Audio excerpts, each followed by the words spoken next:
Muy buenas a todos. Hoy vamos a hablar de poliedros. En realidad de poliedros y de algo más. Ahora lo veremos. Antes de empezar con los poliedros vamos a hacer una pequeña explicación. Cuando estamos en una dimensión, lo único que podemos dibujar son líneas como esta de aquí.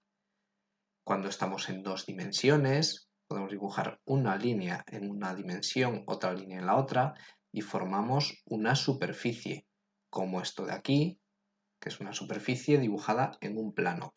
Cuando estamos en tres dimensiones, como es el caso, ya podemos obtener cuerpos. Esto que aparece aquí es un cuerpo. Tiene tres dimensiones. Tiene, por ejemplo, alto, tiene ancho y tiene profundidad. Cuerpos. Bien, pues dentro de los cuerpos lo primero que vamos a ver son los poliedros. ¿Qué es un poliedro? Un poliedro es un cuerpo geométrico delimitado por caras. ¿Qué quiere decir esto? Pues quiere decir que un cuerpo geométrico es un cuerpo que tiene tres dimensiones y que está delimitado por caras, es decir, por elementos planos. Esto en concreto que estoy marcando es una cara. Lo vamos a marcar ahora. Esto es una cara. Esto de aquí es otra cara, distinta. Y la de arriba será otra distinta. Vamos a dejarlo marcado. Caras. Esto de aquí, el encuentro de dos caras, es una arista. Esto, que es el encuentro de dos caras, o para que sea más visible esta de aquí, encuentro de dos caras de esta y de esta, es una arista. Y por último, un vértice o los vértices es el encuentro de al menos tres aristas o tres planos. Y digo al menos porque veremos más adelante que puede ser el encuentro de más de tres vértices. Bien, dentro de los poliedros hay una serie de poliedros que son unos poliedros especiales que se denominan poliedros regulares. ¿Qué son los poliedros regulares? Son aquellos que cumplen dos condiciones. Primera de ellas, las caras tienen que ser polígonos regulares, es decir, triángulos equiláteros,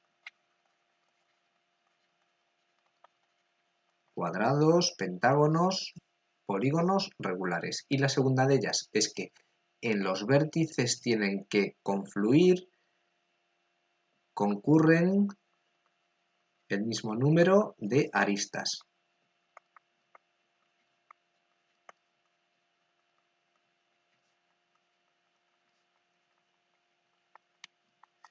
En cada vértice concurren el mismo número de aristas.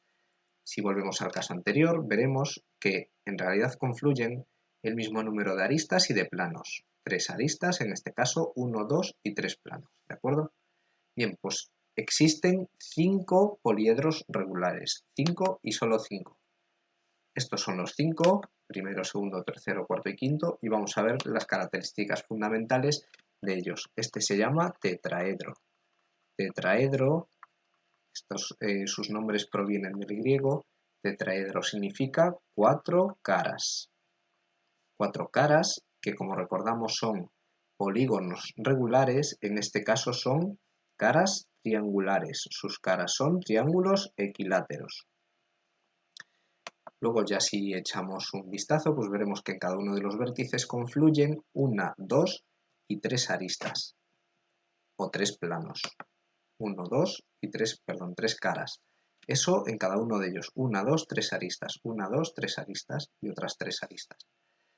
Además de las caras y de las aristas, se suelen fijar los vértices. Son las tres características fundamentales de los polígonos. Por cierto, que eso no lo he nombrado aquí, todavía existe otro elemento más, aunque no es tan importante, que son las diagonales. Y son las líneas que van, o los segmentos que van de un vértice a otro sin que sean aristas, es decir, que no sean vértices consecutivos. Bien, tetraedro de 4 caras. El siguiente que tenemos aquí es el hexaedro, también llamado cubo. el hexaedro, su nombre en latín viene porque tiene 6 caras, 6 caras. Y estas caras, como vemos, son cuadrados. Son polígonos regulares de 4 lados. En cada uno de sus vértices confluyen 3 aristas. El siguiente es el octaedro, que tiene 8 caras, que también son, como en el caso primero, triángulos equiláteros. Ya nos podemos fijar que en cada uno de estos vértices confluyen 1, 2, 3 y 4 aristas. El siguiente por orden es el dodecaedro. El dodecaedro tiene 12 caras. Y si nos fijamos en el dibujo, estas caras son pentagonales, pentágonos regulares.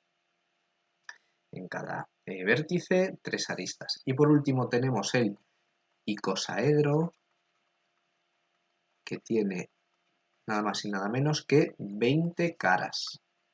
Y estas caras son triángulos equiláteros. En cada vértice, por cierto, confluyen 1, 2, 3, 4 y 5 aristas en cada uno de ellos. Bien, vistos los polígonos regulares, lo siguiente que vamos a ver son los prismas. Los prismas se definen básicamente por esto que pone aquí. Los prismas tienen 2 caras paralelas entre sí, que se llaman bases. Esta sería la base superior, y esta de aquí, que es la base inferior, y que son paralelas entre sí, y el resto de las caras restantes, son paralelogramos, es decir, cuadriláteros que tienen los lados paralelos 2 a 2, tanto en este caso como en otro que veremos ahora. Bien, estos son las caras laterales. En la clasificación de los prismas podemos decir lo siguiente. Se clasifican en función de si las aristas que unen una base con la otra, esas aristas son perpendiculares a las bases, en cuyo caso son prismas rectos, como este dibujo que aparece aquí, o como el que aparece en grande, prismas rectos, y dentro de los prismas rectos los podemos dividir en prismas rectos regulares, que son aquellos cuyas bases son polígonos regulares, o irregulares, que son aquellos cuyas bases no son polígonos regulares, son irregulares. Por otra parte, tenemos prismas oblicuos, que son aquellos cuyas aristas de las caras laterales no son perpendiculares a las bases, como este ejemplo que tenemos aquí.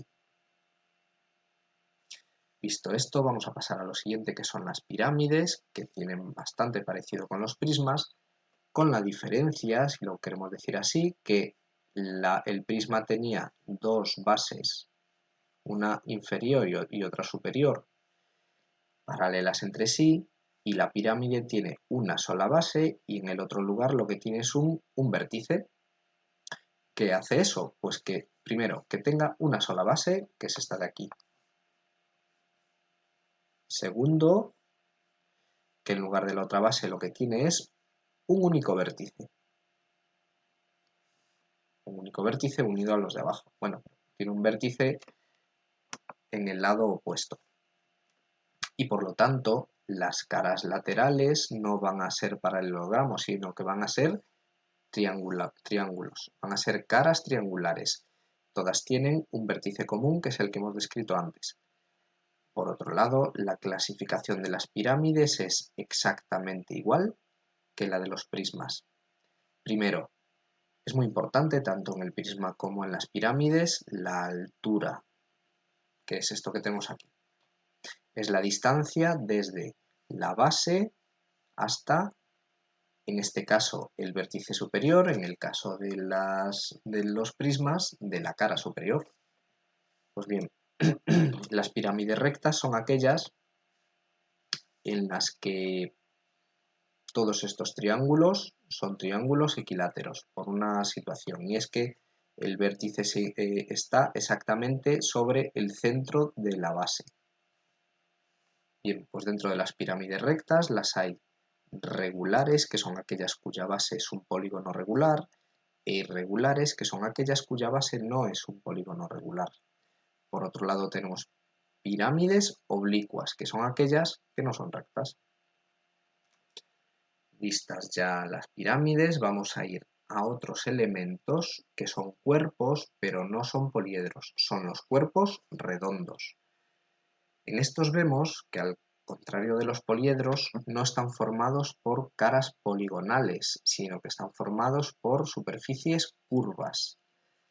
Estas superficies curvas se originan por un elemento que gira alrededor de un eje. Eso es lo que vamos a describir aquí. Primero, tenemos un eje en todos estos elementos. Un eje. Tenemos una generatriz, que en este caso es una línea recta paralela al eje. Cuando esta línea gira alrededor del eje, es cuando se forma la superficie lateral del cilindro, que es pues esta de aquí.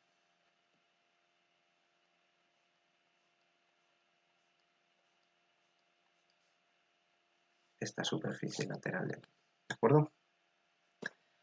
Y tenemos además, en caso de que lo cerremos, tenemos esto de aquí arriba, que serán las bases. Esta cara, que esto sí que es un cilindro, y la de abajo, que será otra, que serán las bases.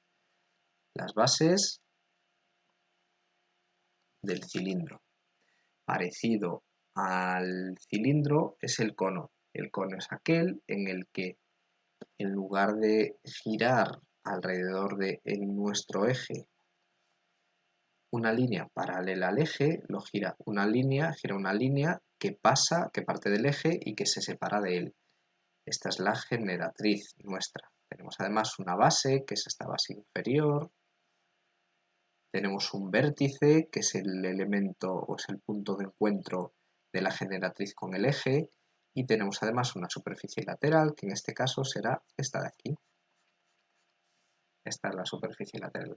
Por otro lado, también podemos hacer girar una semicircunferencia que va de este punto a este y cuyo centro estaría aproximadamente por aquí y que va a ser el centro de nuestro nuevo elemento, que es una esfera. Volvemos a tener el eje, tenemos en este caso una generatriz que es una semicircunferencia.